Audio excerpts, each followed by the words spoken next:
Hello, this is TSGS, and this very interesting video, I'm going to be talking about a lot of stuff. I don't have to say it clearly. There doesn't need to be a hypothesis, procedure, or any intro or theory. This is basically different, and it's not game theory. And obviously, this is going to be a really awesome video. I put it together constantly. I don't edit this stuff. I just do my own thing. So what we're actually focusing on is eventful hypergamous and hypogamous perception. How does it work?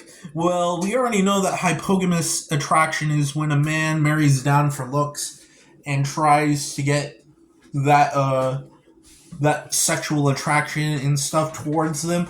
But we don't really, men don't really see it as lowering their standards, but hiring their own standards. So when women see something up, men see it down. It's kind of like opposing, but the more and more, let's just say it this way, the more and more we think that it's opposites of perspective, the more and more we create difference. So let's just think about it this way. There is a different conjunction to how these things work, archetypal and non-archetypal. Just different ways to think about how we work as a genuine article or actual article or independent, all those type of articles that we're heading towards in this pyramid zone, trying to hit towards the goal and trying to fake it till we make it doesn't really work too much because it actually removes the foundation that we have for ourselves. And the structure that we have for ourselves diminishes, falls apart, and we have to repeat the process all over again, which is technically not good. So what do? How do you regain composure? How do you try to do the right things? Well, sometimes you have to do a little bit of the wrong things to get to the right things. You have to make mistakes. But these mistakes aren't like a plus or minus kind of thing. It's more like an advanced structure that is undefined and not really there altogether. So, basically, it's cleverness. You gotta be clever if you're wanting to get the person that you want. Such as, let's say there's a theoretical girl called Maria. Doctor. Or Mary. Mary.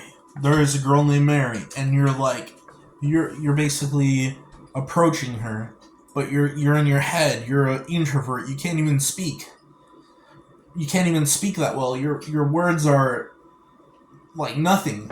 So you're in a facility or a bar or something, and you're like walking, and you're forcing your body to do it. That's a good start.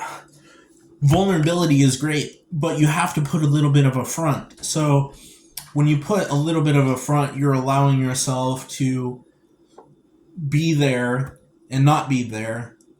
You finesse a little bit, and then you do that. For an other way around, for the new hypergamous situation, a woman wants to approach a man because she sees potential for friendship and not sexual advances.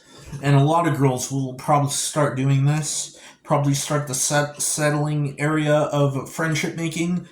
Not thought of it's not putting the thought of a sexual attraction, but more friendly attraction. And there's a girl that wants to walk up to a guy, and the other girl gives advice and just says, "Hey, just go talk to that guy. He'll be all right. Like, he might want to get in bed with you or something, but there's actually more that you can get out of this. You can get something from him. You can gain something from him, and that itself is the advantageous perspective that men think that women have, but we don't understand their non-linear and more spatial perception of freedom of choice and action with their own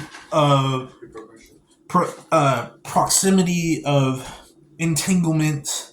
It's really complicated putting all these words together, but basically women and men do think different. We're not equal, but we have some type of equality that's certainly partial, but we'll call it equality.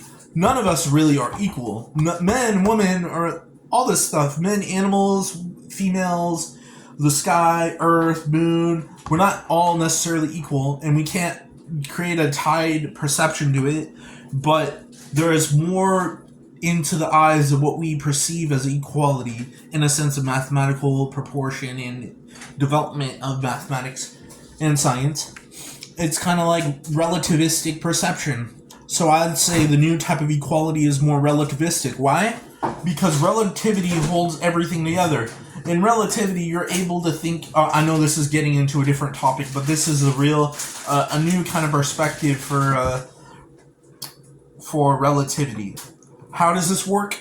It's more like it's new perspective for equality because what makes us equal is that we're all falling through gravity. We're all purported through this universe, and basically, this universe is tied to quantum gravity in time and space, and that's what connects us all. Time and space, the theory of everything, which connects with our sense of equality and equilibrium. Equilibrium would be what ties order and disorder together, and order and disorder is what gives love to the table for a lot of people that experience love. But it's not. We can connect the dots with scientific theories, but that can't really help us too much. So we have to keep it simple, or like think of a simple, complicated perception and continue with this process. Or is it even a process? Who knows? So I got a little bit off the hatch, a little bit. So off the bandwagon. It happens. I get into my head and I get lost. So. So when this new